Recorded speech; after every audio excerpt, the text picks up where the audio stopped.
Hare Krishna, and welcome everyone to our weekly Bhagavad Gita session.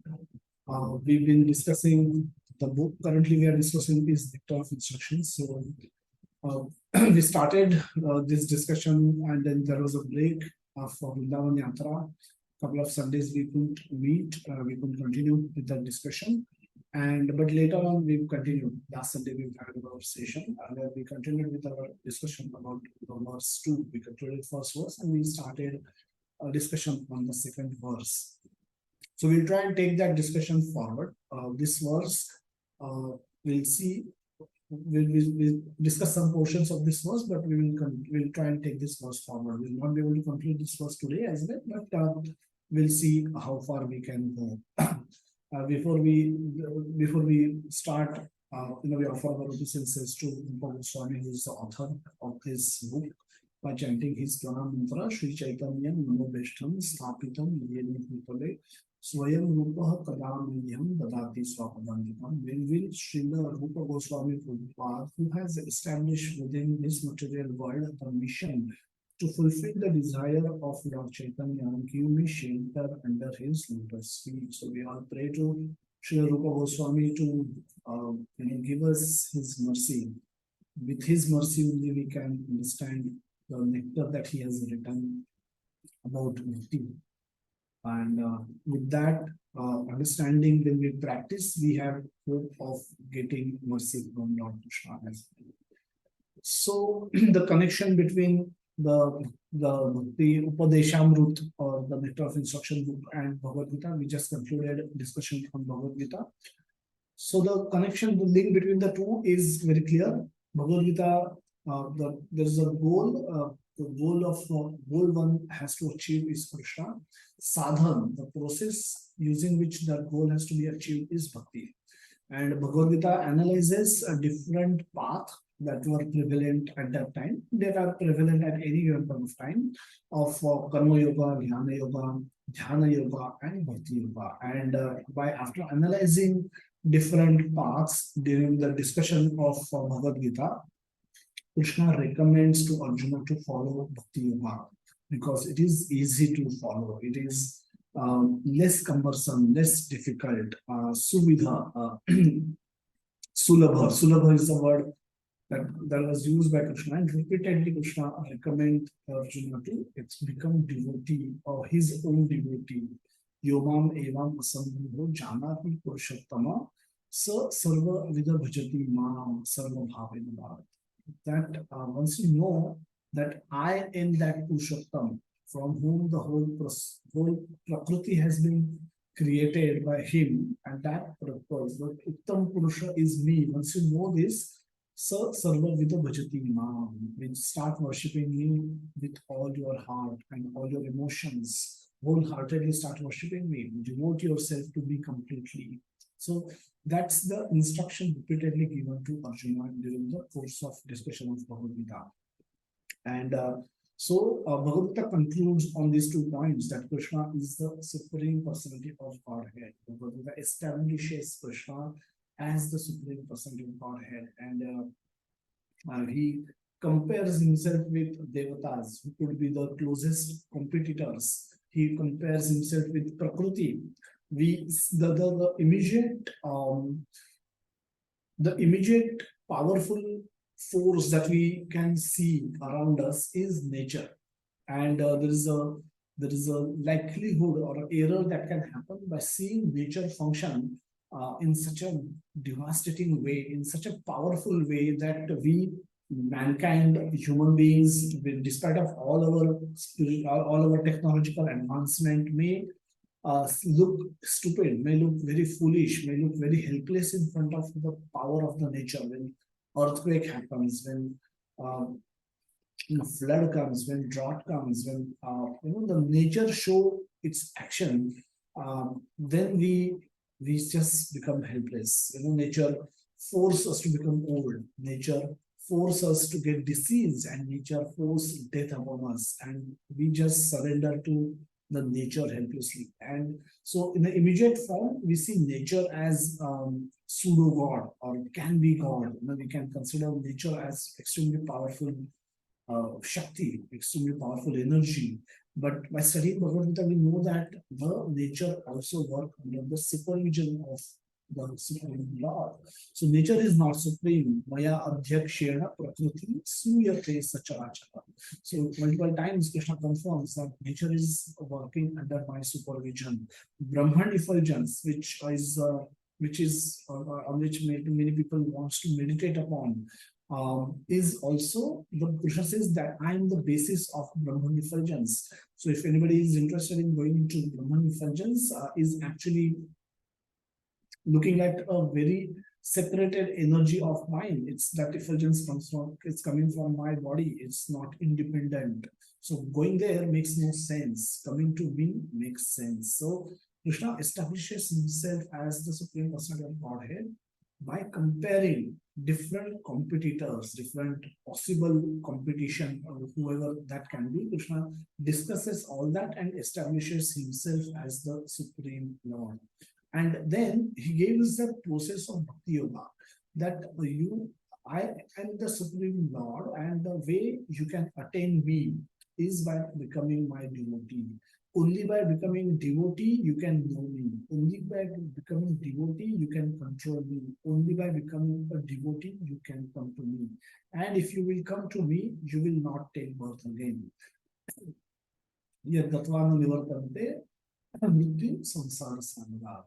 Once you attain that supreme abode, you will not want to come back again. So, multiple ways, by multiple examples, Krishna convinces Arjuna that he is the supreme objective of life, supreme goal that one has to attain, and bhakti is the process to be followed for attaining that goal. Now, having concluded with that discussion, Rupa Goswami has written Upadeshamrit, Nectar of Instructions, and Nectar of Devotion to give systematic process of practically performing Bhakti Yoga for attaining Krishna Prema. Ultimate goal, that is, is to attain love and serving attitude towards Krishna. To love and serve Krishna is the highest goal of life, and for that, we need to practice that in the material world, and for that Bhakti Yoga becomes instrumental.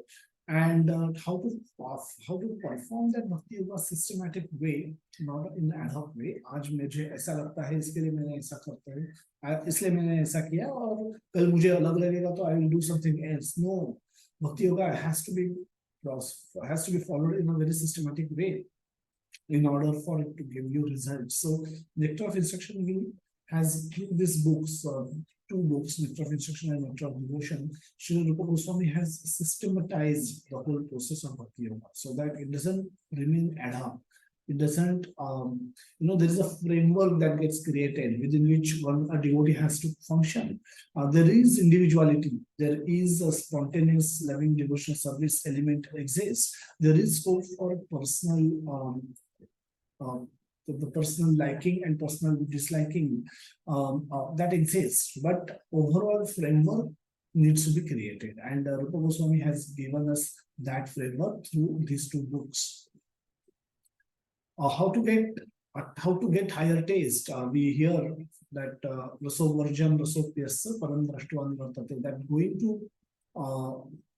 to the supreme abode, we need to experience higher taste.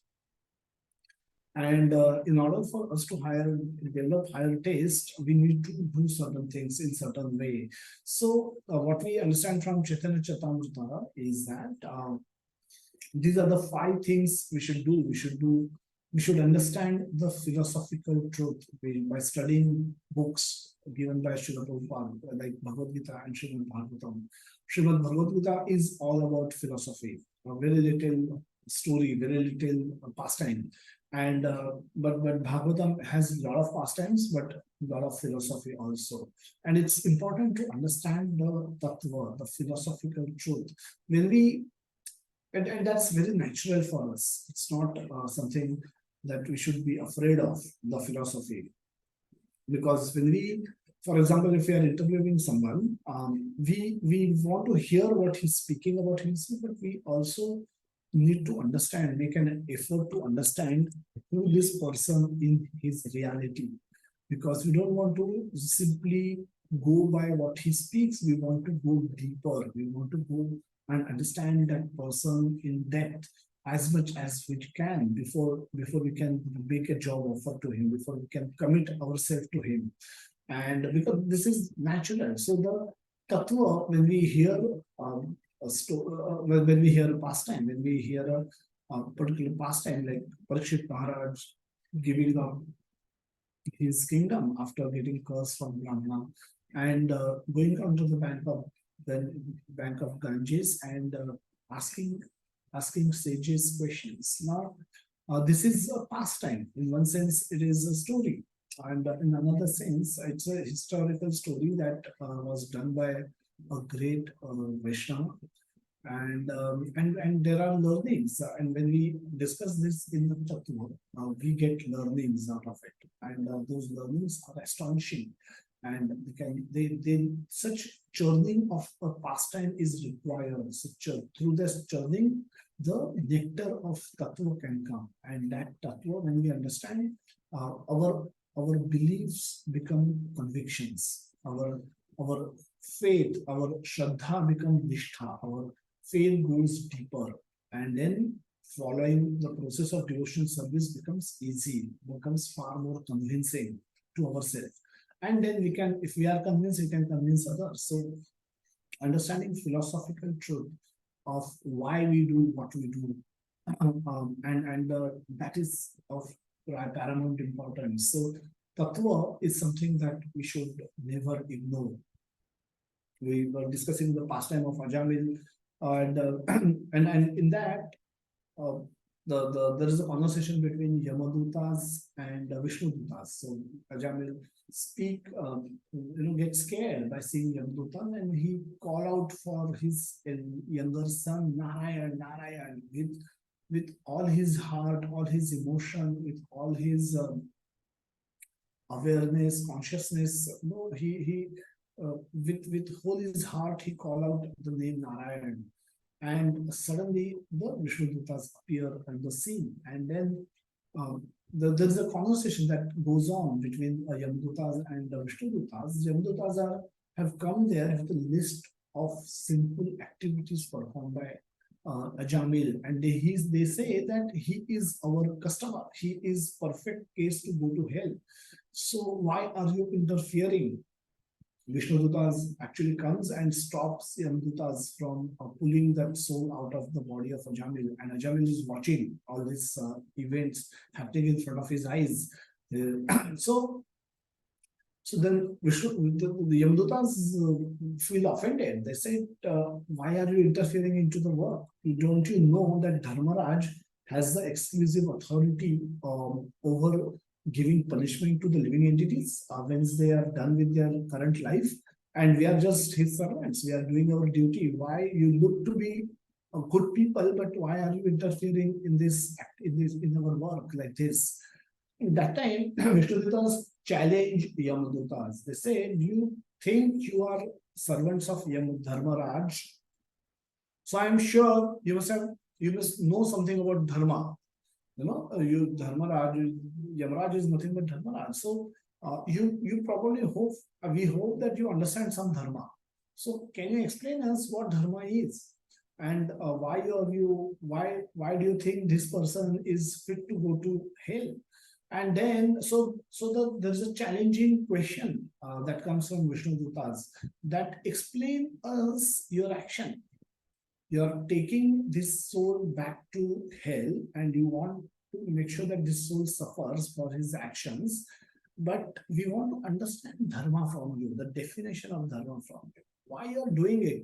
And so we want to really know whether you completely understand what you're doing at all. And if not, then you should learn more. You should change the course of action that you're doing. And with this, so this is a challenging question. This is a very challenging question that came from Vishnudutas.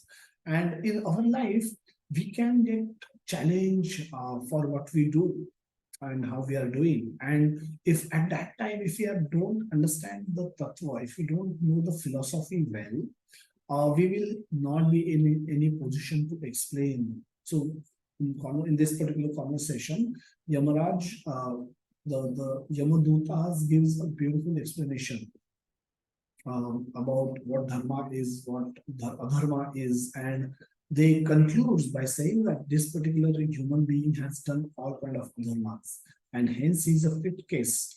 We have a list. हमको list दिया है चित्रगुप्त ने, and it's not that हम randomly किसी के भी पास चले जाते हैं. We know our job, we know what we are doing, and whatever they have heard as during the classes, during the sessions taken by Dharmaraj or Yamaraj, they spoke very beautifully. But despite of that, they had an error which Vishnudutas correct him for. But nevertheless, they were able to speak. Now, in our case, if we are not able to speak, why we do what we do, why we want to get up early in the morning, why we want to chant Hare Krishna Mahamantra, what kind of benefit it gives us versus going to gym and working, in gym, working out in gym for 2 hours versus sitting at one place and doing japa for 2 hours. So, what is better utilization of time? If somebody challenges us in this way, we should have capacity to answer them, explain them in proper way. We may not be able to convince them. However, we should be able to defend ourselves and our conviction, our faith, and so that we can continue with the same enthusiasm on the next day as well. Because when we get challenged, if we are not able to respond, then our enthusiasm to practice bhakti will go down, and we can only speak with people only if we have understood the tattva. And if we are not practice speaking amongst devotees, we will not be able to speak with strangers. Strangers, which basically means non-devotees, and those strangers could be your own family members, your own best friends, your own boss, your own neighbor, your own close relative, who will come and challenge you. And then if you are not able to defend your actions, if you cannot defend if you don't know tattva, and hence tattva is so much very important. It's nice to do it externally very well, everything, check the box, wear dhoti kurta, yes, wear sari, yes, wear tilak, yes, only eat food offered to Krishna, yes. And you take all the boxes, and you become a nice devotee externally.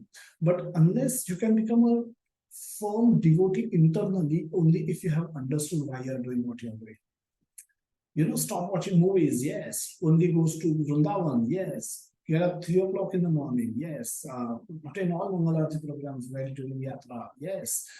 You may check all the boxes, but if you don't know, and at the first level of questioning also, if you're unable to answer the reason why you're doing what you're doing, then from next day onwards, the whole building or whole all that what you're doing just can get evaporated in no time.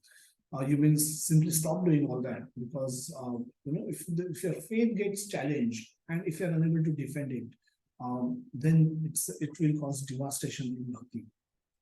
So we should have good understanding of tattva, and tattva can be understood by hearing, by reading, by contemplating on what we have heard, what it really means. Have I understood it the way it has been told?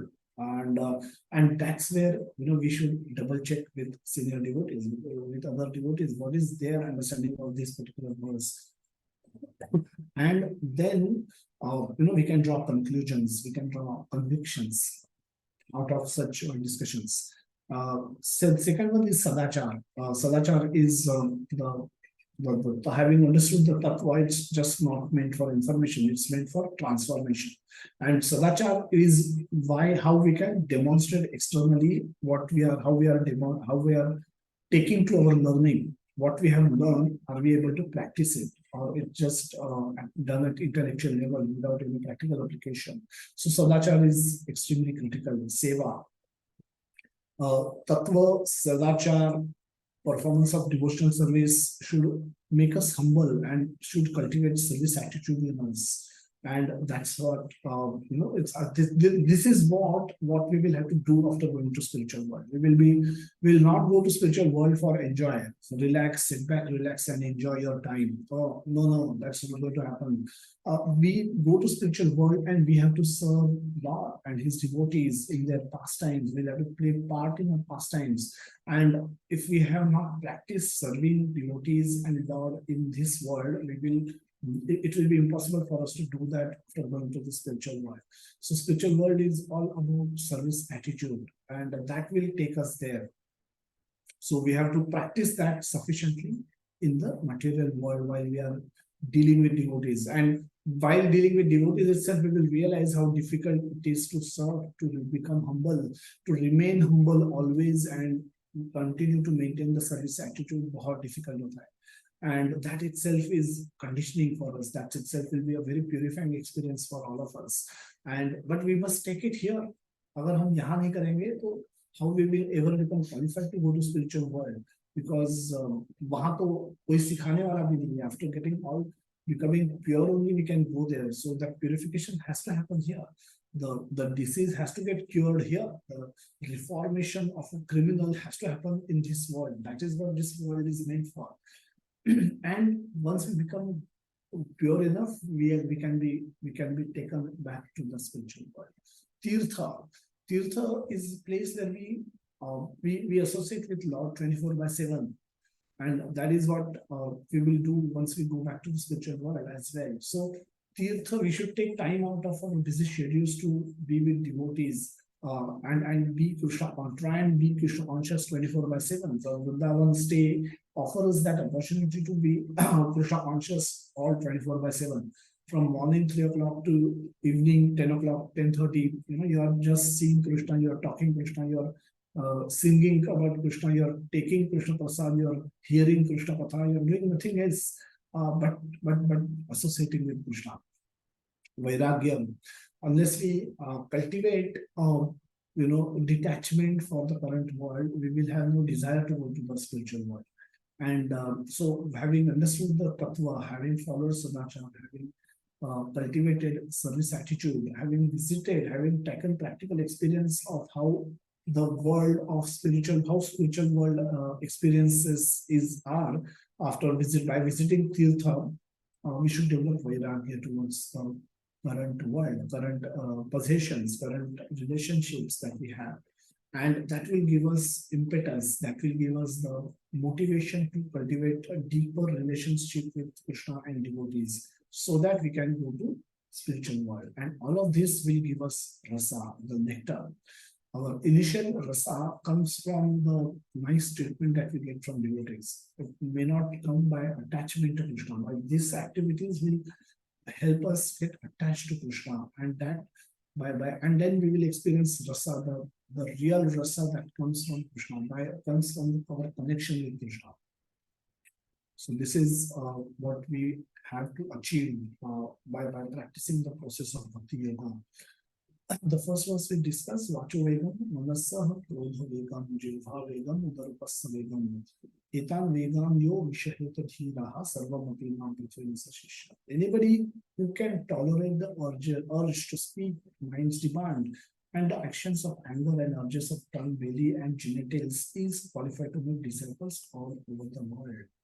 Second verse, which we will discuss now, Atyaharaha Prayasascha Prajalpo Niyama-Agraha Shadbhir Bhakti Vinashyati. So Shadbhir Bhakti Vinashyati. So these 6 elements, if you practice, it will destroy your bhakti. It will be detrimental for your bhakti. It will make it impossible for you to become and remain a devotee if you are indulging in these 6 activities. Which are these 6 activities? Atyaharaha. Yeah. Atyahara is Prabhupada translated as eating more than necessary or collecting more funds than required. Anything you desire to have more than what it is in the right quantity is Atyahara. Even desire to have more respect is Atyahara. Desire to have more a desire to be honored more, respect more, becoming more famous than all of these can qualify as Atyahar. Prayasascha, when we have desire, now this desire will force you to act, and that act will be over and will result into over endeavoring. So over endeavoring for mundane things that are very difficult to obtain is prayasascha. There is a link. If you do atyahar, prayasascha is bound to happen. Because then for fulfilling or trying to fulfill your unwanted, unnecessary desires, you will end up over endeavoring at the cost of your spirit, by compromising your spiritual life, by compromising your japa, by compromising your classes, by compromising going to visit to temple, you will go somewhere else. So you compromise your spiritual life for that over endeavor, so that you can try and fulfill your desires. Third is Prajalpa, is what we will discuss today, talking unnecessarily about mundane subject matters. Fourth one is practicing the spiritual rules and regulations only for the sake of following them and not for the sake of spiritual advancement, or rejecting the rules and regulations of the scriptures and working independently or whimsically. Fifth is Janasangascha Lauryamcha. Fifth and sixth, Janasanga and Lauryam. Janasanga is associating with worldly minded persons who are not interested in Krishna consciousness, and Lauryam is being greedy or being greedy for mundane achievements. So these six elements, if one is indulging oneself into, their progress on the path of bhakti is very, very, very difficult. It's maybe impossible, very detrimental to for the purpose for our bhakti. So one has to be, what should one do? One should be very careful and make sure that one doesn't indulge in any of these things. So we'll do a quick recap. We've already discussed the Atyahara and Prayas. In general, Prabhupada gives opens the purport of this particular verse by saying that human life is meant for plain living and high thinking. And then Prabhupada gives example that there are Antaranga Shakti, there is a spiritual potency, there is a material world, and in between these two is living entity. The living entity has to be under control of one of the two. Either they can surrender themselves to the spiritual energy and become a devotee, remain a devotee, and use material world only to the extent necessary. This is ideal position. Or they can be under the greater influence of material energy, that is Mahamaya, and on need basis they can come to spiritual potency on a need basis. Whenever they get stuck, whenever they get into some problems, whenever they feel low, whenever they experience depression, anxiety, they come to the spiritual potency, get benefited out of it, and again go back to our Mahamaya and try to serve her, fulfill their various desires. So living entity has to make this choice where they go. They will never be 100% under one potency, under one influence, but it will always be a combination of the two. Because as long as living entities operating, functioning in this world, it will have to utilize the material world. It cannot give up material world completely or material activities completely. They will have to do sleeping, they will have to do eating, they will have to mating can be optional, but defending is also they may have to do. So some of those activities may become unavoidable as long as you hold a body and soul together. So living entity, but spiritual entity, living entity can be under predominant influence of spiritual potency, and then use material energy, material world only to the extent necessary, bare necessary, not overindulge in that. So simple living can help us overcome material energy and go towards fix ourselves in the spiritual potency. And high thinking will help us focus on the spiritual reality, understand tattva, understand why we do what we have to do, and that way progress in the spiritual path. Prabhupada writes in the purport very beautiful sentence that the main problem is the repetition of birth, old age, disease, and death. This is something that we have to understand. We don't live once. We've lived in past. We have a life today, and we will continue to live tomorrow. We will continue to exist tomorrow.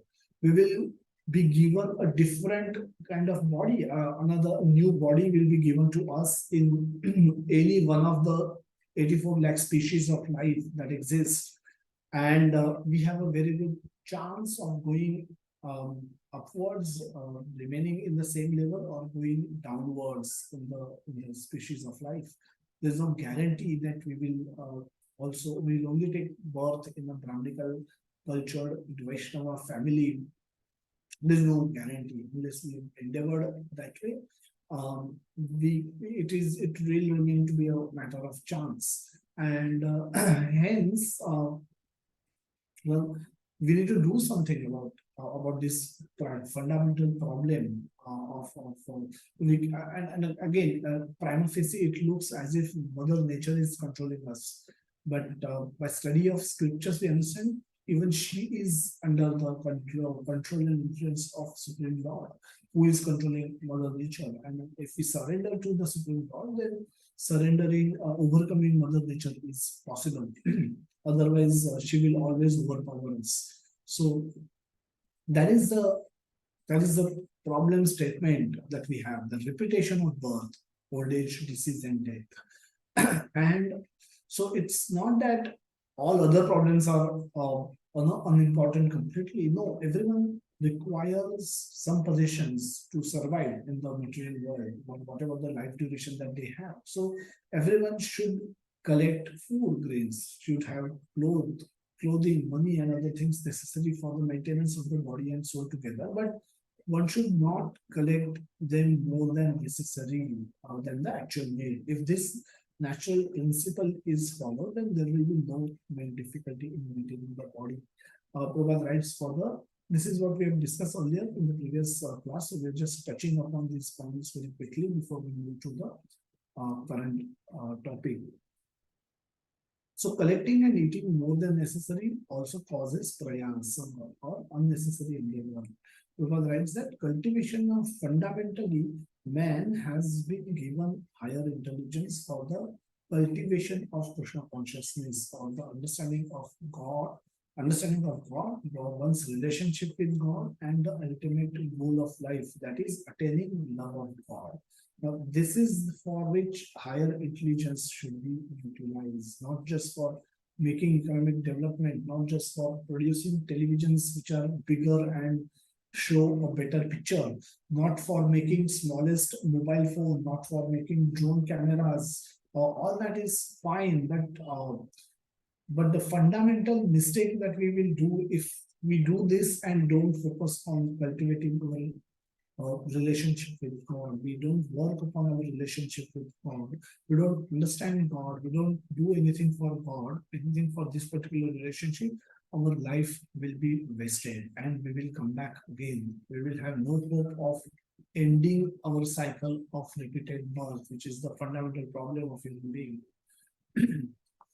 So we will end up living this world without solving our problem. And because we didn't finish our paper correctly, we have to come back and restart. And this becomes a perpetual cycle with no end, unless we become devotee of Krishna, unless we dedicate ourselves to Krishna, unless we go back to Krishna, we cannot conclude, we cannot terminate this cycle of repeated birth.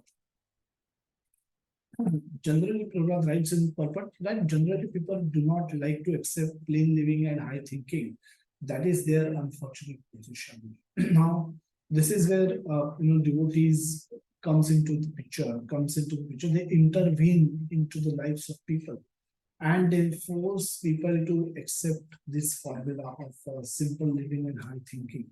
They through the knowledge of scriptures, the high thinking is provided. The facility of the knowledge and facility for practicing bhakti is provided by the mercy of devotees, because they will not only teach by personal example, they will teach on one-to-one, they will teach in a group, they will also open temples where people can go and experience the spiritual happiness, experience darshan of Lord, practice what has been preached by Krishna in the Bhagavad Gita. They can see people practicing it, and they can get motivated to practice it themselves. So that is the purpose of temple. And by going to temple, by visiting temples, by practicing bhakti, people can then people can then come to the platform where they're doing high thinking, and this high thinking will automatically reduce their demands from the material world, from the material life, to a simple living. They will adapt to the simple living and high thinking accordingly. And the roles the devotees will play a very, very big role in this attainment. Last slide from the previous session is where Maharaj is where the Sutta Goswami is saying that the purport that all occupational engagements, dharma is meant for liberation. It's not meant for sense enjoyment. And every life's desire should never be directed towards sense enjoyment, sense gratification. One should only desire for healthy life, self-preservation, since a human being is meant for inquiry about the absolute truth. Nothing else should be the goal of one's world. So, so this is how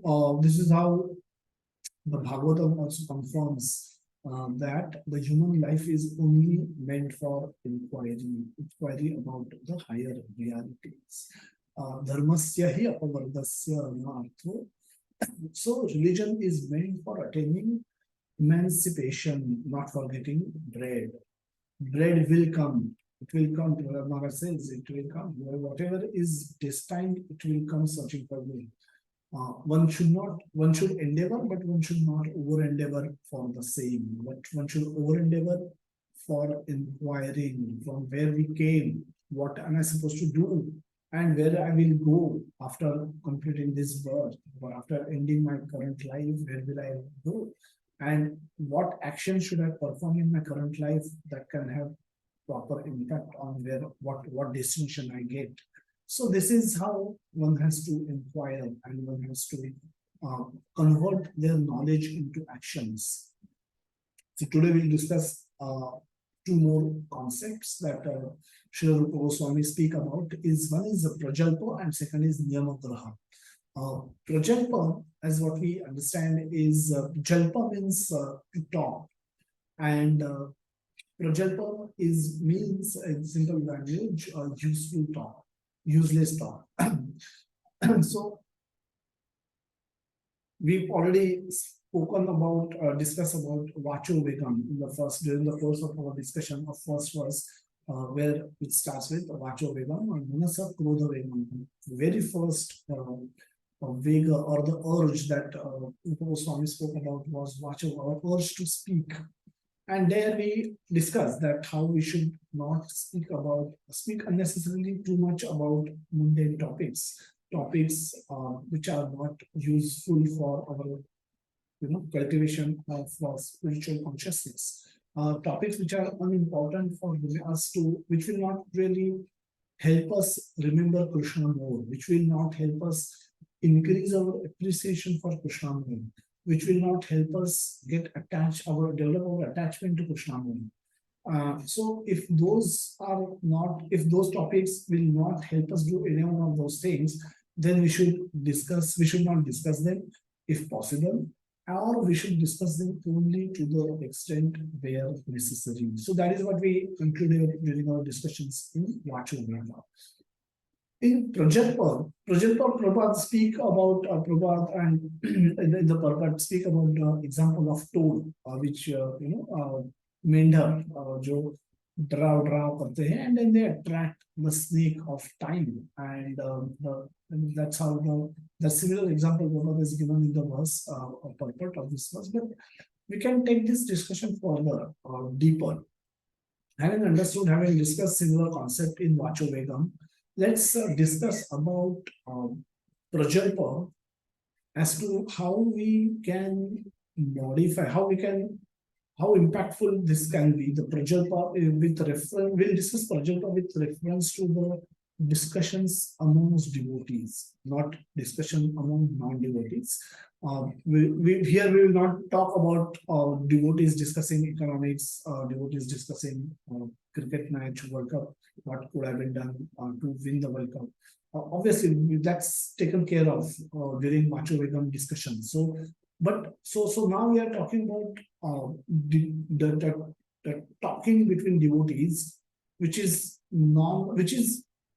which is about something to do with the devotional topics only, and how we can be extreme, how we need to be still extremely careful about what we speak in between devotees. So that's going to be a little sensitive. We are not saying कि जो भक्ति में भी जो discussion होता है amongst devotees, one devotee talking to another devotee, we are going to focus Prajalpa or limit our Prajalpa related discussion to those topics. So that will eliminate all the discussion with non-devotees, or that we have already discussed. We assume that you all remember that. That we should not discuss non-devotional topic at all, or we should discuss only to the extent where necessary for our day-to-day functioning in the world. And we should discuss devotional topics with devotees, and how we should, what should not be done and what should be done while discussing about devotional topics amongst devotees also is what we will cover under Prajalpa. So just wanted to give that background information and make a distinction between Vachovegam and Prajalpa. So let's see this a little bit further in detail. In Bhishma Parva, Mahabharata, when Bhishma was preparing himself to leave the body, he was on the bed of arrows, and that time, by Krishna's mercy, by Krishna's will, Yudhishthira Maharaj became very confused about what he has done, what has happened. So many people got killed. It was just happened for my own selfish desire of winning the kingdom. I wanted to be king, and therefore, I forced this war upon everyone. And see, so many people have got killed. So many relatives have got killed. So many, gurus have got killed. So many elderly people, respectful people have got killed, and I'm responsible for that. It becomes very morose, and everyone to go and try and convince him, try and explain him, but he just doesn't get pacified, and he's very, very sad. He's refusing to become king, refusing to accept kingdom, and it's kind of a dilemma for everyone how to explain him that what has happened is the will of Lord, and all this is happening with Krishna's arrangement. Even Krishna tried to speak with him, but he doesn't get fully convinced. So then Krishna suggests him to go to Bhishma and ask these questions to him. So this is how Krishna want his devotee to be glorified and to become glorious, to take the glory away. He asked Arjuna prati janehi name bhakta pranashati, that you declare boldly, O Arjuna, that my devotees will never perish. And he himself could have done that, but he's asking Arjuna to do that, so that it can be established that Krishna is Bhakta Vatsala. Krishna will do everything and anything for the protection of his devotees, for protection of his devotees' words. So Arjuna, in 11th chapter also, Krishna tells Arjuna that Nimitta Matra Bhuva Sarve Sakshya, Nimitta Matra Banu. ये सब कुछ हो चुका है, and I have already shown you in my Virat Roop that all these people have been killed by my will, and so you become Nimitta Matra. So you become you are a Kshatriya, and winning war is any victory will add to your fame. It will make you more famous. You'll become the greatest and the best warrior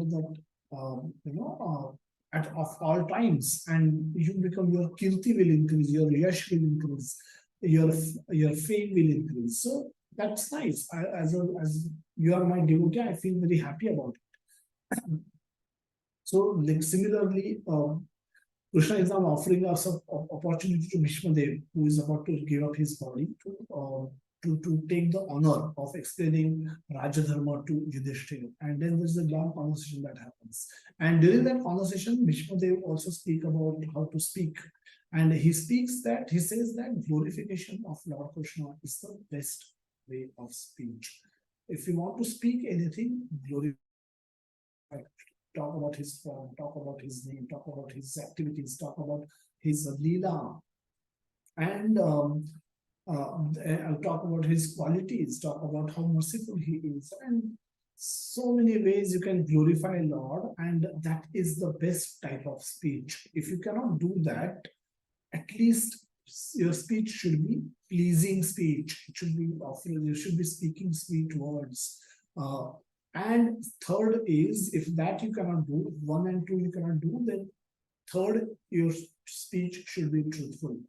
Then fourth is useless speech, and fifth is blasphemy speech. Blasphemy means useless means pointless talk, which is of no use to anybody. And a blasphemy means दूसरों के बारे में बुरा बोलना, and with the intention to bullying them, like what was done, blasphemy, ये कैसा बुरा है, try to convince others कैसे बुरा है, इसने ये किया, उसने वो किया. This is blasphemy. So useless and blasphemy speech will qualify as spiritual power, especially when now we are again the context of our discussion is between devotees. We are not talking about conversation between devotees and non-devotees. This discussion is happening amongst devotees, and so this is that's how it becomes very sensitive. That amongst devotees, discussion among devotees also can be prajalpa, can be blasphemous, can become useless as well at times. Even though every devotee is trying to be a nice devotee, they can feel challenges. In the 17th chapter, 5th verse, 15th verse, Krishna speaks about austerity of speech, and he again reiterated the similar point. He made the similar point that Bhishmadev also spoke about. Krishna says that anudvega karam vakyam satyam priyahitam chayat swadhyaya abhyasena jaiva vanmaya uchyate. So austerity of speech consists in speaking words that are truthful, pleasing, and beneficial, and not agitating to others. So anudvega karam vakyam means non-agitating, not agitating to other people. It should not be agitating to other people. So that is given topmost priority. And so this is this is important. The speaking is extremely important. And as we spoke about, Vachovedam teaches us which topic to speak about and what to avoid or what to speak bare minimum. So that we can maintain our devotional consciousness, spiritual consciousness to the extent possible throughout the day. So Vachavegam takes care of those useless talking, and Prajalpa will now teach us how to speak carefully even while discussing within devotees, amongst devotee community. So we'll focus on this. So typically Prajalpa happens when we speak or gossip about devotees based on rumors we might have heard or seen or watched in social media, etc. So the context to this is very simple. In ISKCON, all devotees are expected to follow certain high moral standards. And when Prabhupada created this movement in 1966, he established ISKCON. He didn't make any concessions for Americans and Europeans and Southeast Asians, Japanese, Australians, because they had a very poor cultural background. When Prabhupada established ISKCON, he came up with the same 4 regulative principles, which even in India today, people are finding it very, very, very difficult to follow. Even though they get convinced about the philosophy, they struggle with those 4 regulative principles. They struggle with onion garlic, what to speak of other principles. So this is where this is how the so everyone is expected to follow those high standards, high moral standards without any compromise. And because people come from different backgrounds and they they are practicing Krishna consciousness in different time, places, and circumstances. Even though intentionally everyone comes up with the intention to follow the standards, at times there is slippage. We have four regulative principles. We have no intoxication. Any kind of intoxication has to be given up. Any kind of illicit sexual activity has to be given up. No illicit sex. Meat eating has to be given up completely. And so these are gambling and other kind of activities which are of similar nature, even those need to be given. So these four regulative principles constitute a different framework of to different moral framework it gives to people to follow. And now none of those things today are actually illegal. And a lot of people, if they have capacity, they may none of this is illegal in the sense, but all of these are detrimental for devotional consciousness, for cultivating and maintaining devotional consciousness, and hence, they are given up. The meat eating is considered sinful. Even in the material world, people are now considering meat eating as it is sinful, therefore it is detrimental for our devotional consciousness, for cultivating devotional consciousness, devotional services. So hence it must be given up. So, but there is an overlap. Even in today's world, people who are successful sportsmen in today's world also are giving up meat eating because they found giving up meat eating by accepting vegetarian diet, they are able to function at the top of their game, at the top of their physical fitness. They can they experience better fitness with vegetarian diet than with the non-vegetarian diet. So they are also changing, but nevertheless, the standards which are expected to be maintained in ISKCON are extremely high. And at various times, devotees, even senior devotees, even very senior devotees, at various levels might be seen struggling with some of those standards, maintenance of those standards. And that's where, due to social media, with the new age technology, those news can become viral. Those news can go out and can get spreaded fast and become sensitive information unnecessarily become publicly available, which otherwise in old age it would have taken months and years to reach. Now it can happen within the span of few seconds and minutes. It can go across the world.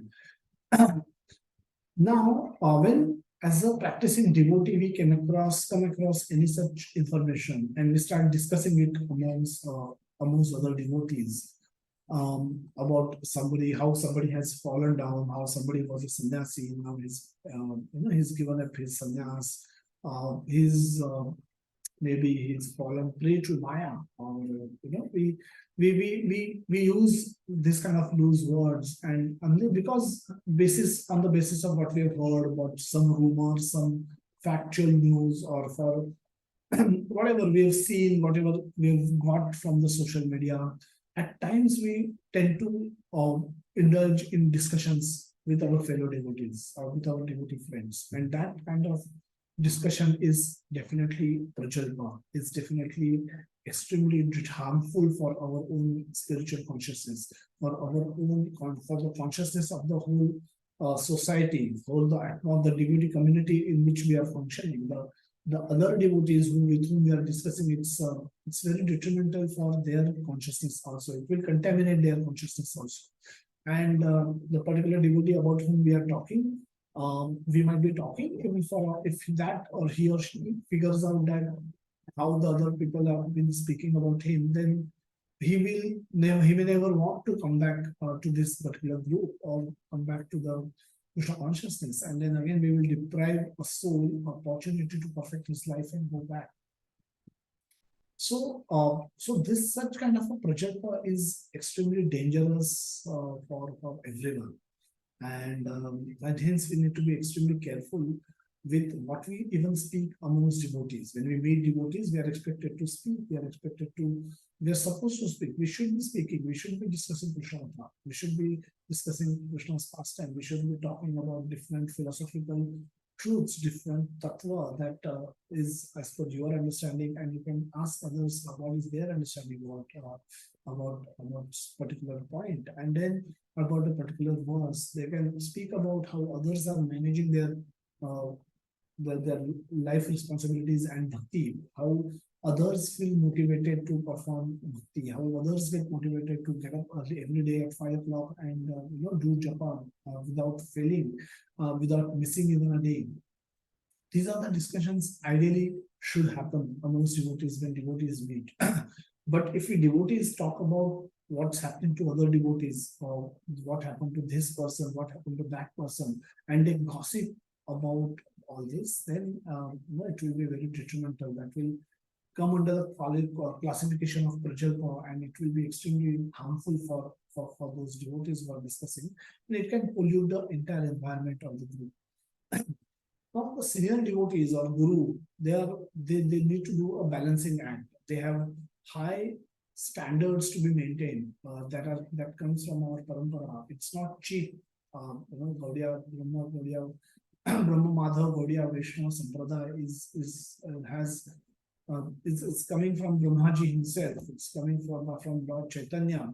So it's coming from Srila Prabhupada, who maintained extremely high standards, which were given to them by parampara, and we are the flag bearers of that high standard, high moral ground, and we should definitely maintain high standards in our spiritual practice. But at the same time, we need to be sensitive to the people who are coming from various backgrounds, from various cultures, from various mentalities, from various modes of material nature, and some of them will definitely struggle to maintain high standards, and they need compassion, they need a helping hand at times. So this is a balancing act that a devotee or a senior devotees or guru, they're always doing. When I need to be sensitive to people and when I need to enforce the standard, there is always balancing that is done between the two. Sometimes this becomes heavy, sometimes this becomes heavy. It's like a scale.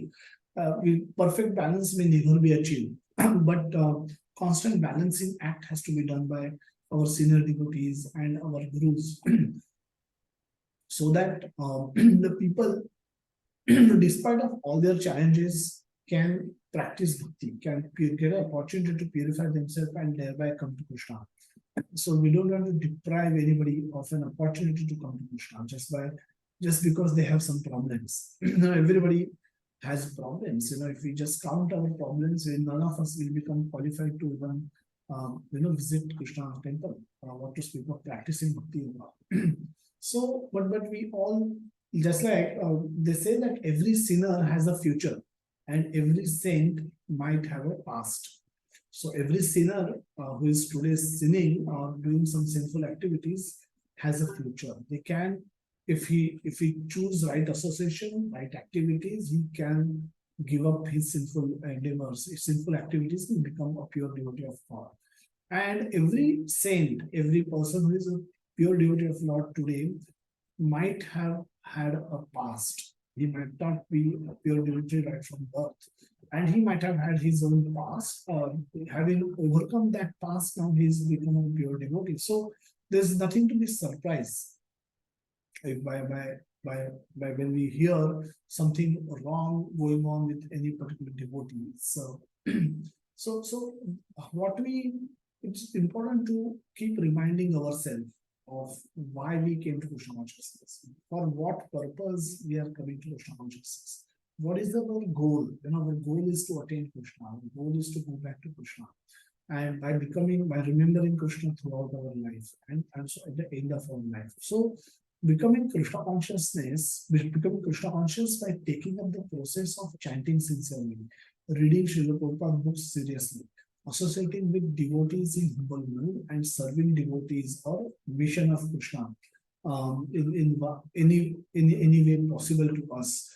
we are coming to Krishna consciousness for these four activities, and by doing these activities, we can witness in ourselves positive changes in ourselves. We can see that the attachment to Krishna is increasing, and we can see that the unwanted desires reducing, anarthas reducing. And so there's a practical evidence that we experience by practicing Bhakti Yoga under guidance of devotees. If we practice sincerely, if we try to practice as much to the best of our capacity, we're definitely going to get the results. That's why it's called science of Krishna consciousness. It's not by chance that you will experience results. You will definitely experience results. So this is why we came to Krishna consciousness, and this is what we should hope to do in Krishna consciousness. But if we hope, if we are, if we search, if we bring our material conceptions with us, like controversy, we all like controversy, we all like scandals, we all like to talk about scams, and so if we desire for scams in ISKCON, we can find some scams in ISKCON also. We can find some controversies in ISKCON also. You can keep googling. A lot of people have habit of googling or searching on YouTube about what is wrong on ISKCON, what is wrong, because if they don't, then they can get that lead from others that, see, you are going to ISKCON, see, this is what has gone wrong with ISKCON. See, this is where somebody did something wrong in your ISKCON. This is how wrong things are happening in ISKCON. People, whoever will find anything in the social media, be without verifying the truthfulness, without verifying the source, without verifying the context of who said what, people keep throwing matters to us, or we ourselves can find things which could be disturbing. And if we desire for controversy, we can get controversy. We will find controversy in this form. So there will be no dearth of controversy. We'll find abundant controversies. Well, they existed even from the time Prabhupada was there. So controversies were there. So if our desire, it's like a kalpataru, if our kalpa or desire is to find controversies, we will find controversies in ISKCON. But if we desire to find Krishna, then we can find Krishna as well. So choice is ours. Where we direct our consciousness, where we focus on, accordingly we will get results. So Prajalpa can sincerely damage our Bhakti Lata Bij and spoil whatever we have achieved. And by it can just pause our bhakti for this lifetime. We may not be able to return to become nice, humble, sincere, submissive devotee once again. We may just lose our innocence that we had on day one of attending a secret success class or introduction to Bhagavad Gita class. What enthusiasm which we operated for so long, if that is gone, then everything is lost. So we have to be very careful in protecting our Bhakti Lata Bij. That seed of devotion has to be protected. Ultimately, Bhakti is all about enthusiasm. Every night when we sleep, we should look forward to, we should feel excited that yes, tomorrow morning I have to get up and do japa. We should be looking forward to come to every Saturday, come visit temple and associate with devotees. We should be longing to take darshan of Radha Rasbihari ji, Radha Madhav ji, and see devotees face to face, go and embrace them, pay obeisances to them if they are seniors, embrace them if they are our friends, and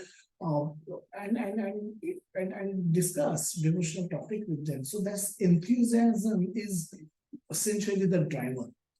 And we go to associate with devotees to get that, feel enthusiastic about practicing devotional service, to feel inspired about practicing devotional service. So that enthusiasm must be protected at any cost. Srila Prabhupada once said that don't be surprised who falls down.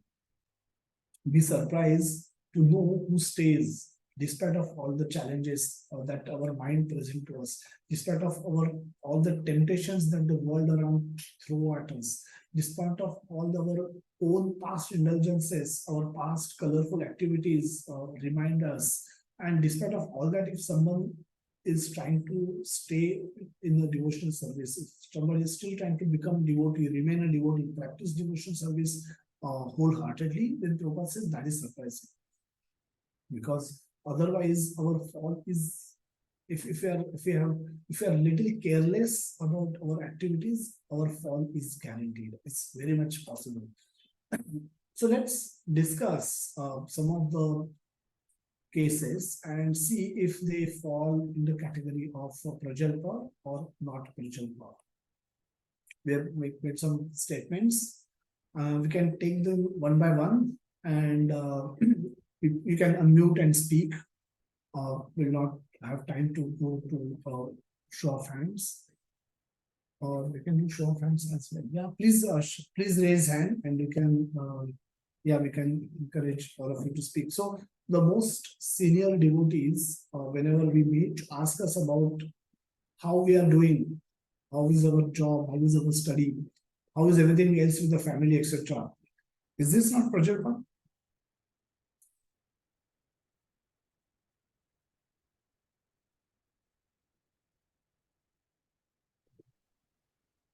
Ankita Mataji, yes, please. Yeah, Hare Krishna. Hare Krishna. This is not Prajalpa. Prajalpa asking about basic things like how is your life going, like studies. If the person is a student, asking about the studies is a normal thing. Prajalpa is uh, talking about those things which is not necessary for uh, daily life as well as uh, for the bhakti as well, for Krishna, progress in Krishna consciousness. Okay. Have you, yeah, so do you all agree that this is what typically happens whenever we meet after senior devotees after a long time? First thing they'll be asking, they'll not ask us how is japa going on or have you been attending all the classes. First thing they'll not ask us this. They'll initially ask us how is everything else about us other than our sadhana or so why you think that must be happening? Vaishnavi Mataji? Hare Krishna Prabhuji. So basically, job, study, and family is our duties. Is our prescribed duties. So asking about that isn't Prajalpa because mm, it comes. I cannot explain, but it is a part of our duties. So we should be performing it nicely. So devotees ask it. So we can ask them how to perform our duties nicely as well as bhakti. I tried to answer Prabhuji. So is it Prajalpa or it is not Prajalpa? It is not Prajalpa. It is not. So Ankita Mataji also said it is not Prajalpa. You also said it is not Prajalpa. Ashwini Kumar Shukla Prabhuji and then Ananta Mataji and then Vikas Prabhuji. Meanwhile, others please raise hand. This is very interesting. Hare Krishna Prabhuji, Dandot There's some echo project. I think if you're logged in with two instruments, then one would have to mute. Is it okay, Prabhuji, now? Yeah, yes. Hare Krishna Prabhuji. Hare Krishna. Yes, Prabhuji. Prabhuji, when the senior devotees ask us how you're doing, what, but they inquire about our well-being or something like that. So they, in fact, they are making us comfortable, and they're coming to our level and to uplift us. It is my understanding, and that is not Prajalpa at all. Thank you, Prabhuji. Hare Krishna Prabhuji. Hare Krishna. Yes.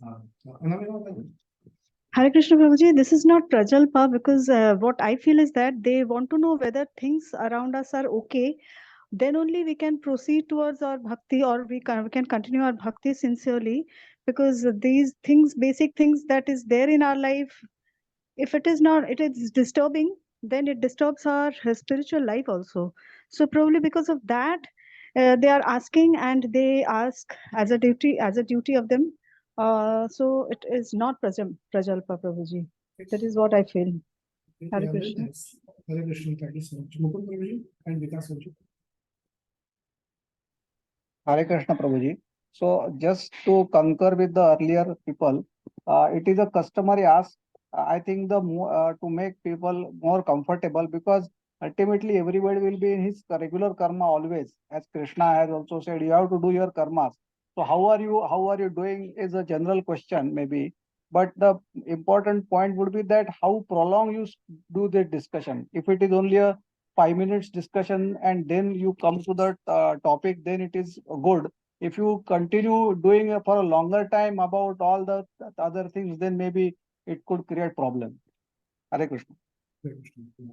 Thank you so much. Prabhuji. Very nice. Vikas Prabhuji.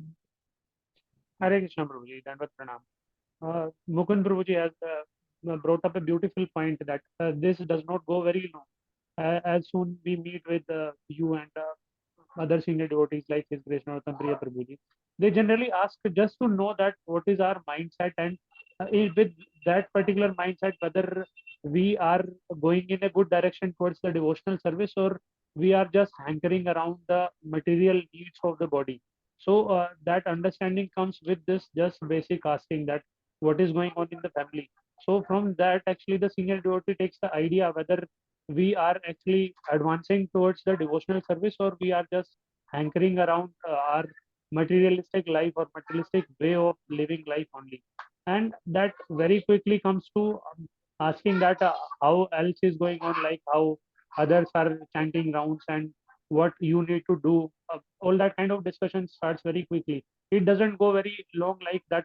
After leaving this company, when you are going to join the next company, or when is your increment going to come, or when your promotions will come, all that doesn't come, and that comes in the preview of Prajalpa.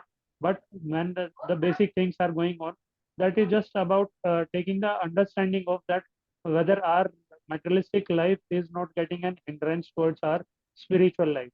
That is my understanding, Prabhuji. Hare Krishna. Dandavat Hare Pranam. Krishna. Yeah, so yeah, I agree. I think most of you guys have, most of all you have sufficiently brought up all the important points. That it will not be Prajalpa, because we come from material consciousness, and for us, our material world is everything, and we are now getting introduced to the spiritual reality, and our transition may not happen sudden.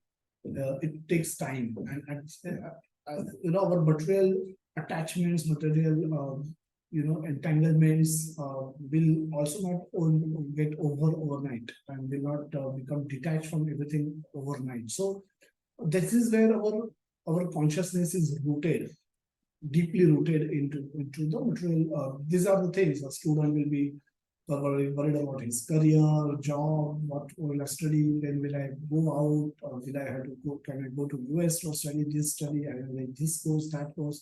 A person who is working professional or a service, doing service, will always have some anxieties around the job and the study, and then there will be always family related anxieties. If any one of these things are not in sync, or if there is too much disturbance in any one of these things, it's likely to bound to have effect on our spiritual practice. When we are when somebody is in family not well, for example, or if a close relative is not well, obviously there's no point in asking, are you able to still get up at 5 o'clock, or able to do your rounds? Then the question can be, are you still able to complete all your rounds during the day?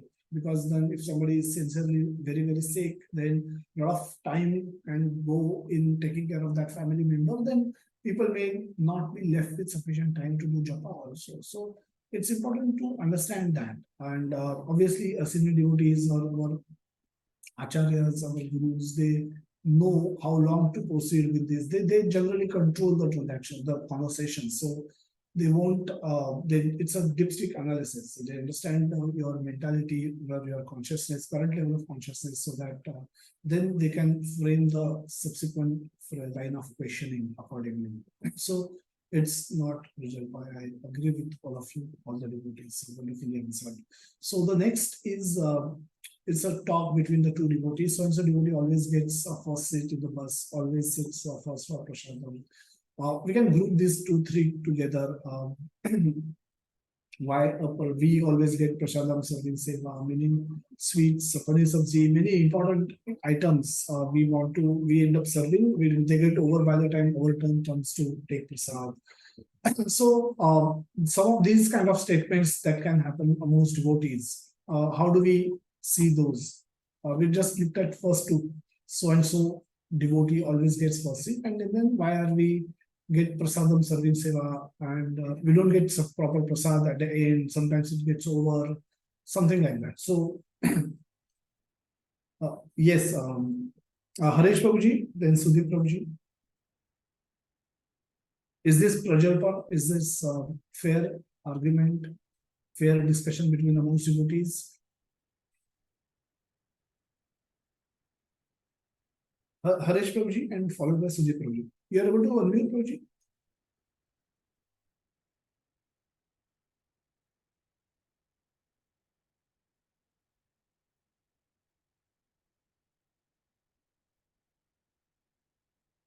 Hare Krishna Prabhuji, am I audible? Yes, yes, we can hear you. I think these items basically are coming under gossip. It is not. It is definitely a Prajalpa. Okay. Because these things are not in sync with the devotional service or improvement in our spiritual journey.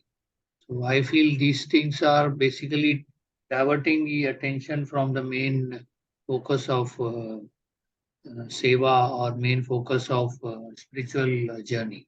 Mhm. Hare Krishna. Hare Krishna. Thank you. Sudhir Prabhuji? Hare Krishna Prabhuji, Dandavat Pranam.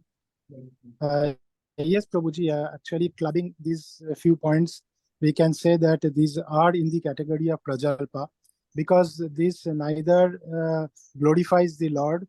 These discussions also are not sweet words. They may be truthful to some extent, but that truthfulness may lead to some unnecessary, unwanted discussions, which is a Prajalpa. And if someone has committed something like this, he's or her own karma that will not advance us in way of any spirituality.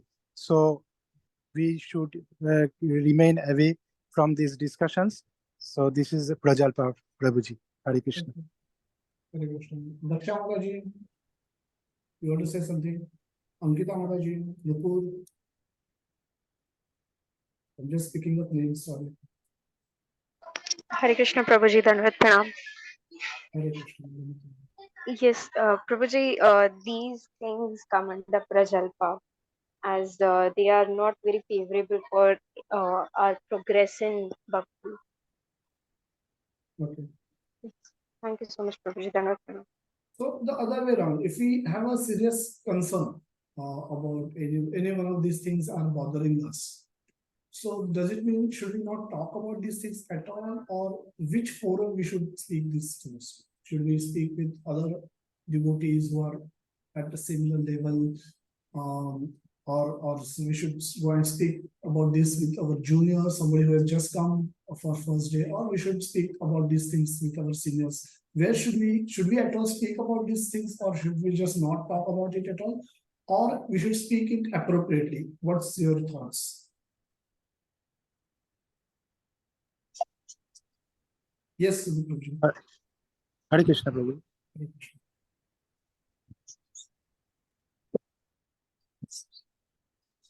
Hare Krishna Prabhuji. Yes, yes, we can hear you. Yeah. Yeah, Prabhuji, you pointed it out right, that if these are directed towards some corrective action, so these should be spoken appropriately, maybe in discussion with senior devotees or senior Prabhujis who knows the way how to direct it towards its correctness. So instead of we dealing with it or discussing with it as a part of our mundane discussions, better to direct it towards the senior Prabhujis who can do it in the right way, in the appropriate way as a communication. Thank you so much. Yeah, so basically, yes, I mean, these things sometimes can be bothering to us, and we may actually feel very intimidated, or sometimes there could be a feeling of victimization, and all those are very negative feelings. So any such negative sentiments that comes to our heart needs a proper venting out, needs a proper outlet, and that should not be channelized in our other fellow devotees unnecessarily, neither to a junior devotee. None of them will have ability to give you solution. So it should be directed to our seniors who are guiding us in our spiritual journey, and we can speak with them. They can guide us. They can help us understand the situation. They can help us correct the situation if possible. But at least we would have spoken our heart out. If we keep it within ourselves, then it can be more harmful. Not speaking out can be more harmful than speaking out at appropriate forum. So it's always advisable to, if something is bothering us too much, we should take it up with appropriate forum. We should speak at appropriate forum, and we can discuss. And it's not, and then some solution might happen. Even if no solution happens, at least you have spoken your mind out, you have spoken your heart out, so you don't suffer in the process. So that way, we can come to it. We can understand this. Another example is, they always tell us to attend Mangalarti, but I saw so and so coming late. Now this is first-hand evidence. There's no rumor. There's no, how do we understand this? Now, how do we deal with this kind of a situation? Vikas Ruchi. Hare Krishna Prabhuji, Dandavat Pranam. So the two beautiful ones that comments made on the first two ones were, one verse was coming to my mind, that ultimately we are here to practice our devotional service. And as Lord Krishna says in Chatur Shloki Bhagavad Gita, that mat chitta mat gata prana bodhyanta parasparam kathyantascha mam nityam tushyanti cha ramanti cha. So if someone is coming late in Mangala Aarti, actually we are not knowing the in and outs of that life of that particular devotee, or the engagement of service engagement of that particular devotee. And even if he is coming late, that shouldn't be the concern of each one of us. Rather, that should be the concern of who is actually mentoring to that particular devotee, and he can better guide him that how to manage time so that he can join Mangala Aarti in time. Because even if we are noticing that he is coming late and we are trying to convey it to someone else, it is not going to advance us in our devotional service. So ultimately we will be actually misguiding our energy and misutilizing our time. Means even by attending Mangala Aarti, we are trying to actually take darshan of Lord, take association of the devotees. And if we are trying to talk about that so and so is coming late, we are actually diverting our that great energy towards the very menial cause, which will not be giving us any purpose in advancing in the devotional life, Prabhuji. That is what is my understanding. Hare Krishna, Okay. Prabhuji. Dandavat Pranam. Hare Krishna. So nicely worded, Prabhuji. So it's, unless we happen to be the authority of that person, we should just be focusing on God and singing Samsara Dhawan, rather than seeing who is coming late, who is doing what.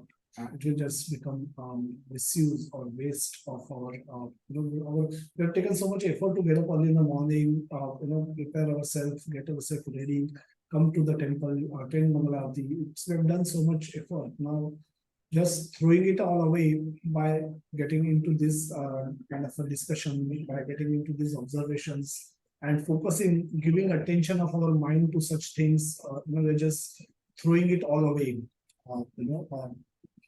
So much hard work we have done, and we just ruining it by doing this. So definitely that's something we should be careful. Why we are looking at these examples is because this is these are normal temptations to our mind. Our mind will present to us because this is what people do in the material world. This is exactly what happens in the material world. And if we do act in the similar way while doing spiritual practice, then the results that we'll be getting are very, very small. We will not be able to fully leverage the potency of the devotional service to the fullest extent. So hence we need to be extremely careful. So that's why these instructions by Rupa Goswami are so important. There are a few more statements like I don't feel very enthusiastic while chanting. What should I do? I struggle to get up early morning. How can I improve? Katha is a philosophy. It's boring, but often puts me to sleep. Hope that is okay and must be the case with many devotees. And other spiritual, last one we'll take it separately. But these 2-3, maybe you can group together. Somebody can say it's what kind of statements these are. Are they Prajalpa? Especially the first two. I don't feel like enthusiastic while chanting, and I struggle to get up early in the morning. These two you can see together. Are these Prajalpa? These are cases of Prajalpa, or how do we understand them? Yes, Anamika Mataji, want to start?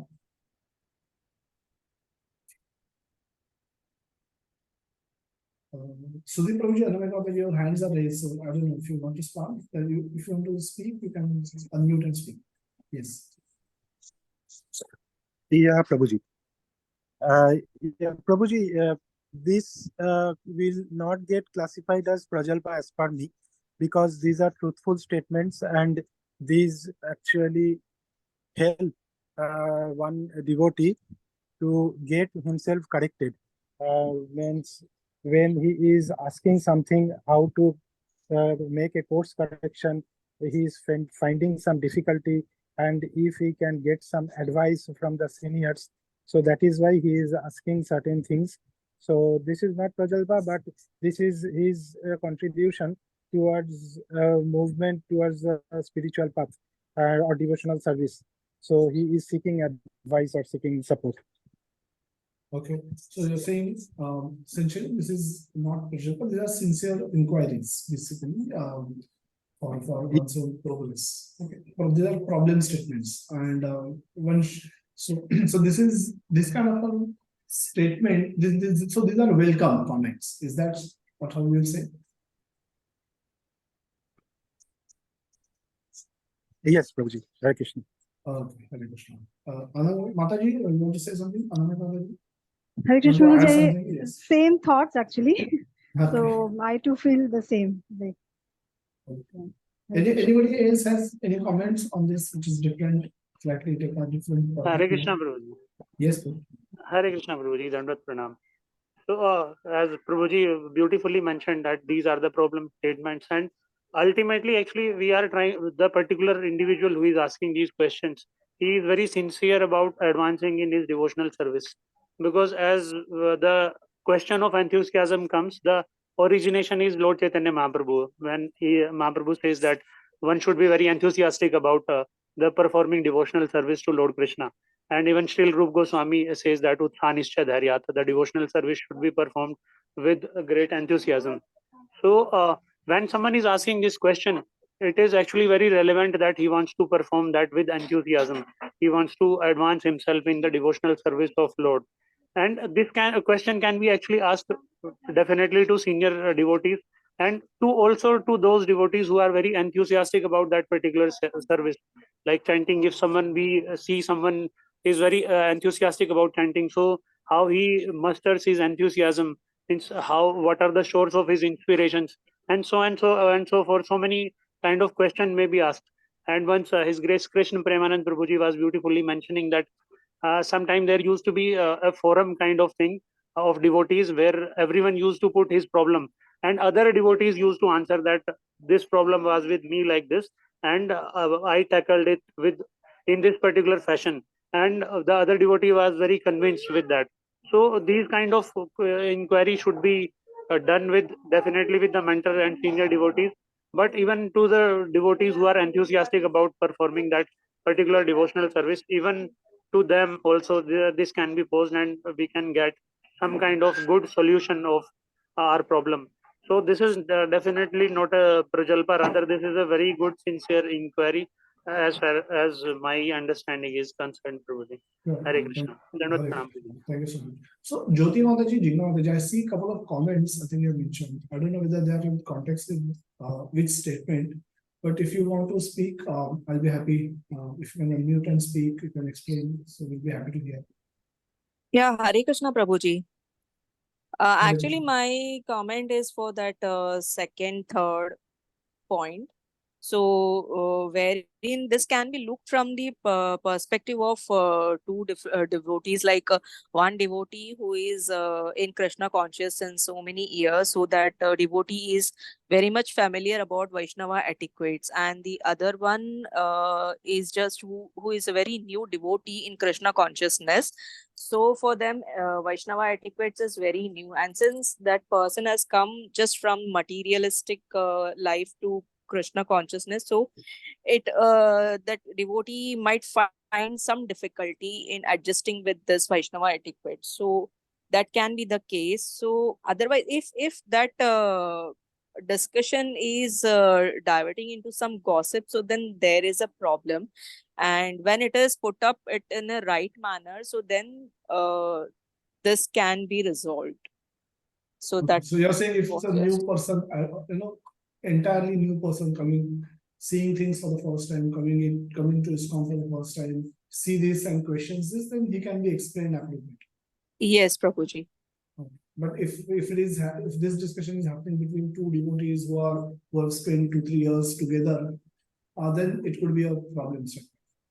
No, at that time also, if the problem is put up in a right manner, so then for resolution purpose, so then definitely that is not a prajalpa, but just for a sake of discussing and having a gossip kind, so then that is a prajalpa. Yeah, but 2-3, I mean, if two devotees who have spent same time in the moment, join almost together, none of them are senior, junior, and if they discuss this, will that be a prajalpa? Will that, because none of them have capacity to seek any resolution? Okay, so then Prabhuji, it can be prajalpa because there is no end to such discussions then. Okay, thank you so much. Yeah, thank you so much for bringing up this. Yes, Jigna Mataji, you are able to speak, or we can move forward?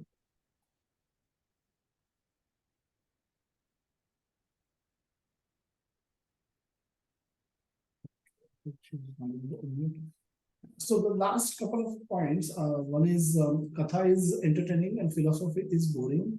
Often puts me to sleep. Hope that is okay and must be the case with many devotees. What's happening here? When two devotees are talking like this, what are they doing really?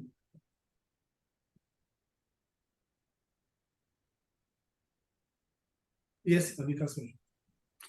Hare Krishna Prabhuji, Dandavat pranam. So the statement, if it is made for correction, the second the second statement is coming in this sentence is hope that is okay, that it is okay, then it is a prajalpa kind of statement, Prabhuji. It's otherwise the query should be that how I can keep myself aligned to the philosophy, or like how I can develop that interest to hear more and more about philosophy, because ultimately any katha can be entertaining. Lord Krishna's kathas are more and more, or rather nectarian and very deeply entertaining. But till the time it doesn't go to the level of philosophy and how this is to be implemented in my life, so that I can stay aligned with that philosophy and can serve Lord Krishna. Because ultimately philosophy is teaching us how to serve Lord Krishna. Katha is teaching us about the pastime, so that we can get hooked to Lord Krishna, we can get attracted towards Lord Krishna. But philosophy is teaching us that how we can actually play our part, how we can serve Lord Krishna. So if we are asking that question, that that is okay, that if I am sleeping while listening to philosophy, then it is a prajalpa kind of statement. Rather, we should seek for the solution, that how I can stay myself connected to when I am hearing the philosophy about Lord Krishna, when I am hearing the philosophical conclusion or philosophical understanding by the devotees. So that will be actually the sincere inquiry. That is what is my little understanding, Prabhuji. Hare Krishna. Dandavat Hare Pranam. Krishna. Ananta Mukherjee, you want to add something? Yes, Prabhuji, I feel like if the devotees who are speaking to each other are of the same level, they're still haven't developed any taste for Krishna consciousnesses and everything. So then it is definitely Prajalpa, because they are not intending towards correcting themselves or progressing into their spiritual path, but just they are enjoying that. Okay, you are also having the same problem. I'm also having the same problem. It's kind of like, you're not helping yourself to progress. Rather, they should consult with yes. Generalizing. Yeah, everyone Generalizing, must be yes. speaking. So it is might be with or I mean they are saying that they hope that is the case for most of the many devotees like us. So it is not. It is definitely Prajalpa. But if they seek the help of any senior devotee who would help them progress, then it is not definitely. If they are discussing for their spiritual progress. So this is my understanding. Hare Krishna. Hare Krishna. Nicely worded and nicely put. Just sorry.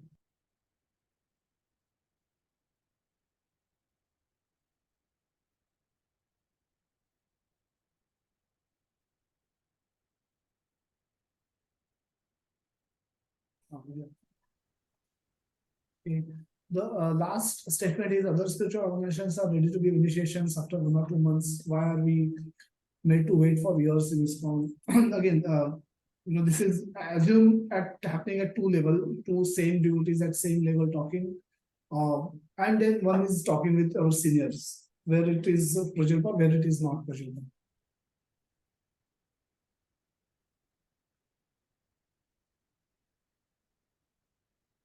Yes, Vikas. Hare Krishna, Prabhuji. Dandavat Pranam. Hare First is that, Prabhuji, means this question can be better answered if we are knowing the like what is going on in the other spiritual organizations. So means assume they get couple of months to get initiations. Assume that is the information provided, for example. Right. Prabhuji. So ultimately, actually, what our society, ISKCON society, is doing is actually that is taking us to a level of where actually our faith gets completely determined. Means it is not becoming Nishtha, but it is almost closer to Nishtha. It becomes the unshakable, almost unshakable faith. So if that time we are getting initiation and then are getting into Nishtha is very means our transformation or our rushing towards Nishtha platform is very easy, where we can perform our devotional service unshakably throughout our life. But in other organizations, like 1 or 2 friends I know that they just went to visit Jagannath Puri and they are from other Sankaracharya Sampradaya or somewhere. Even their guru or their Sampradaya people were not knowing them, and they were initiated.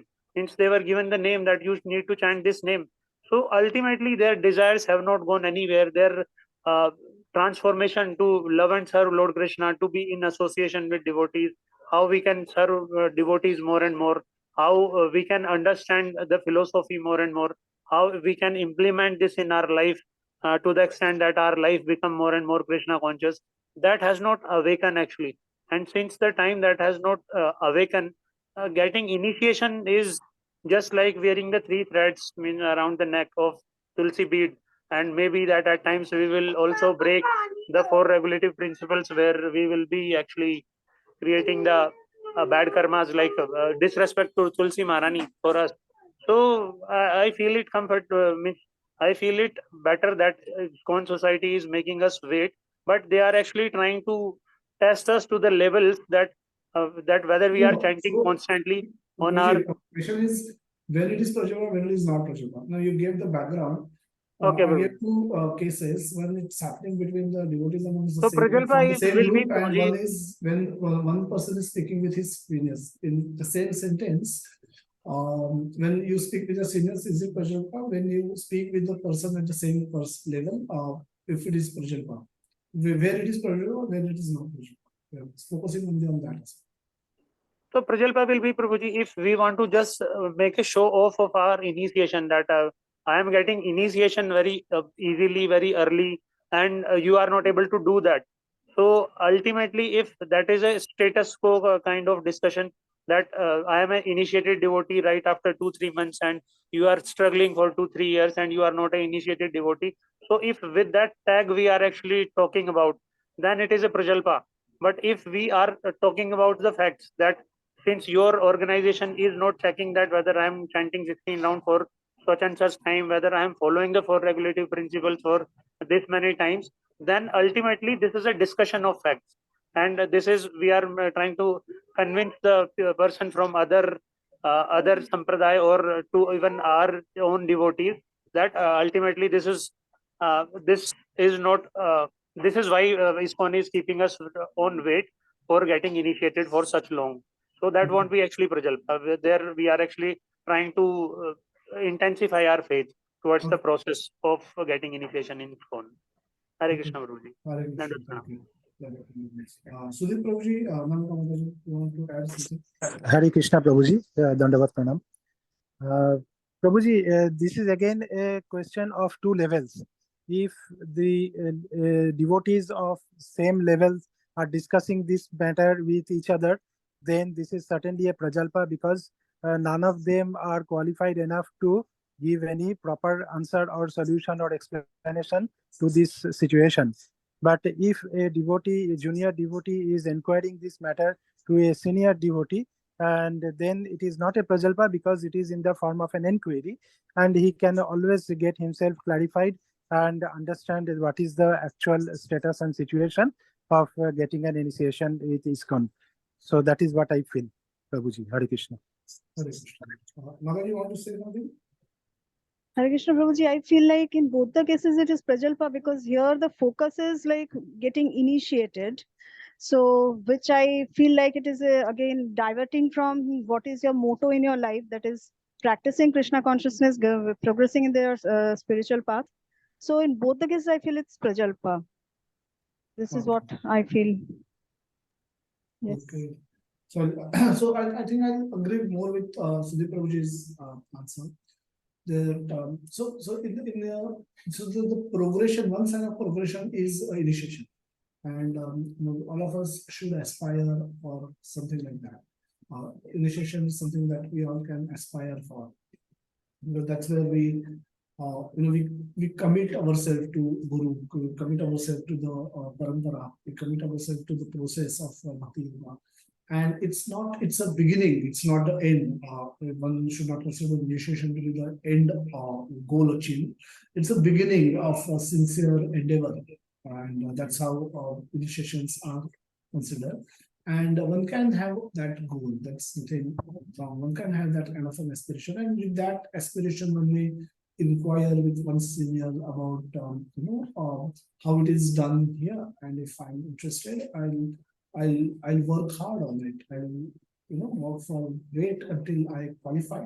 And if you consider me qualified, I'll be happy to get initiation so that I can serve with more dedication, more determination, with more commitment.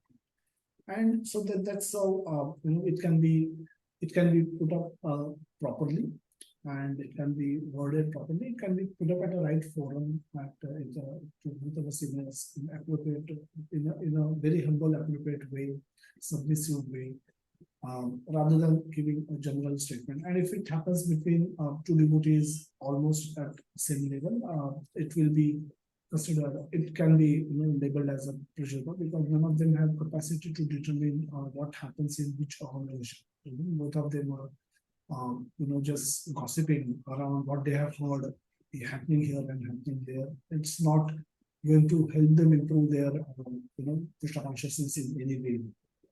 So this is some of these examples. I don't know if we should not, we don't have time sufficiently for discussing the next item. So what we'll do is we'll pause here. We'll just see if we have any questions around this particular topic, or so that we can take the Niyama-Agraha and association, the Jana Samvasya, we can take all these 3 items in the subsequent session. But it's almost 12:52, so we'll pause here and just to see if there are any more examples anybody wish to share or more questions that they have about. We have picked up some examples which I thought would be relevant from our day-to-day functioning. As we meet devotees, we come together for Saturday, Sunday, we go on yatra. So these are the things which could be bothering us, which could be, which could be on top of our mind as far as these things are concerned. So hence I picked them up, but this is not by any chance exhaustive list of issues that we might have. But if anybody will be happy to discuss, if anybody has any questions regarding, is this Prajalpa or this is not Prajalpa? Is this, should this be done? Should this not be done? We do this now. I'm not sure if it is right or wrong. Can you so we can look at more examples. We'll be happy to see some of those more use cases coming up for discussions. So we'll start with Sunil Prabhuji. Hare Krishna, Sunil Prabhuji. Hare Krishna, Dandavat Pranam Prabhuji. Thank you for a wonderful class. So I don't have a question, but I would just like to share something that I had heard with in a class from Narottam Prabhuji. So it was about a discussion with amongst devotees. So in that Prabhuji explained that there are three possibilities. Either we are interacting with a senior devotee or the same level or of a person who is relatively new. So in all the three possibilities, if we keep the benchmark as in the first one, with interaction with seniors or senior devotees, we as individuals should ensure that after the conversation, we are left a little more inspired in our Krishna consciousness. So we take away something from the conversation which improves us even a slight in our Krishna consciousness, then it is not Prajalpa. So in all humbleness and in a submissive mood, we try and listen more while we are interacting with our seniors rather than speaking. While interacting with our peers or same level, also we ensure that we leave them and ourselves are a little more inspired in our Krishna consciousness journey. And while interacting with relatively new devotees, we ensure that we encourage them and leave them more inspired to progress in Krishna consciousness. So these three principles, if we ensure, then we would protect ourselves from Prajalpa. So this is just one thing that I had heard from Narottam Prabhuji and would was wanting to share. Thank you very much for the opportunity, Prabhuji. Hare Krishna, Dandavat Pranam. Hare Krishna, Prabhuji. Thank you so much for sharing. Yeah, I mean, that's very nice. A nice parameter, basically, benchmark that we can say that we can use. We can evaluate ourselves after having a conversation. Do we feel more inspired to practice bhakti after this particular conversation, or do we feel less inspired? And at times, yeah, I mean, not every conversation will inspire us, but we should. It's about excitement. It's about feeling happy about having a conversation. And Tushyanticha Ramaticha, as Krishna says in Bhagavad Gita 10.9, that happiness, the spiritual joy should be experienced, and that itself is act as inspiration, as a motivation for us to get up early the next morning and perform the devotion service again. Thank you so much, Santoji, for sharing. We'll see if there are any other questions. So, you want to say something more? Okay. We'll see if there are any other questions anybody may have, or any want to share more examples of. Most of us are practicing devotion service for a few years now. From our experience, if we have any questions or we have some kind of a conversation, or we want to double check if it comes into the classification of Prajalpa or not. this is a good opportunity to bring it up, or later you can send message. You can, if you have to have a one-to-one conversation, you can exchange messages, and through that also we can find out. We should be eager to find out if that means what it means really is Prajalpa. Yes. Hare Krishna Prabhuji, Dandavat Pranam. When actually the senior devotees are speaking, they are actually elaborately covering all the topics. So you have already elaborately covered, and hopefully there will be no point left in our mind as of now, at least. It may eventually come, and that will also be even clarified by you or by Narottam Priya Prabhuji. And that is why we feel always blessed when we are actually taking your association or association of senior devotees. So ultimately, it is always blissful to hear, and it is always good to get our perspective clarified from the senior devotees that you are doing on every Sunday, Narottam Prabhuji or His Grace Krishna Paramanand Prabhuji or many other senior devotees, they are doing as and when we meet to them. So hopefully those doubts never haunts. And even if it haunts, thank you very much that you are nipping them in the bud itself, and you are not letting them take the form of the demon, which is the nature of at least my kind of demonic mind. So the kind of transformative change that comes in anyone and everyone who practice devotional service is solely because of his senior devotees. So all the gratefulness to you, all the means whatever kind of respect we can pay you and other senior devotees, everything, all glories goes to you. And as His Grace Narottam Priya Prabhuji says that all passes to Srila Prabhupada. But ultimately, as he was mentioning in his yesterday's session, that Srila Prabhupada has chosen the senior devotees to take credit. So all credit of whatever is developing, whatever kind of Krishna consciousness is developing in us goes to you and His Grace Narottam Priya Prabhuji and other senior devotees.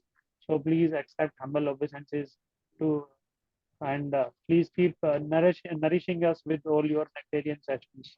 And the doubts are eventually the origin of mind, but the process you have put us in is actually will purify our mind if we wholeheartedly keep you listening to or keep following your sectarian instructions. So thank you very much for all your time, all your great endeavors, all your enthusiastic efforts to transform our consciousness, Prabhuji. Hare Krishna, Dandavat Pranam, Prabhu. So much all glories to Srila Prabhupada and glories to our senior acharyas. It's all because of them this is happening. Otherwise, we ourselves have the potency and capacity to manage. So since there are no more questions, we'll do the next the Niyama-Agraha maybe in the next session. It's again a very interesting topic. Jana Sangha is association, very interesting. Laulyam is greed. That's again a lot to talk about, lot to discuss. So all this will bring up our experiences, our personal experiences, personal questions. If you can bring them up, keep it more interactive, it will be helpful for all of us. We all can learn together in this process. But with this, we'll close today's session and wish you all a very happy Krishna conscious week ahead. And tomorrow is a Brahmotsav for ISKCON Bhiwadi. We'll be hoping to meet many of you there. So please try and come as much as possible. And otherwise, we will meet next Sunday in the next balance. We'll try and complete the rest of the verse 2 in the next session. And till such time, wish you all a very happy Krishna conscious week ahead. Hare Krishna. Srila Prabhupada ki jai. Hare Krishna. Hare Krishna, Prabhuji. Hare Krishna, Prabhuji. Thank you Hare so Krishna, much. Prabhuji. Thank you so much. Hare Krishna Hare Prabhuji, Krishna Prabhuji, Dandavat Dandavat Pranam. Pranam. Thank you. Thank you so much. Hare Krishna Prabhuji, Dandavat Pranam. Thank you very much, Prabhuji. Hare Krishna. Hare Krishna. Hare Krishna Prabhuji, Dandavat Pranam. Thank you, Prabhuji. Hare Thank you, Krishna Prabhuji. Prabhuji. Hare Thank you, Krishna, Prabhuji. Dandavat Pranam. Hare Krishna Prabhuji, Dandavat Pranam.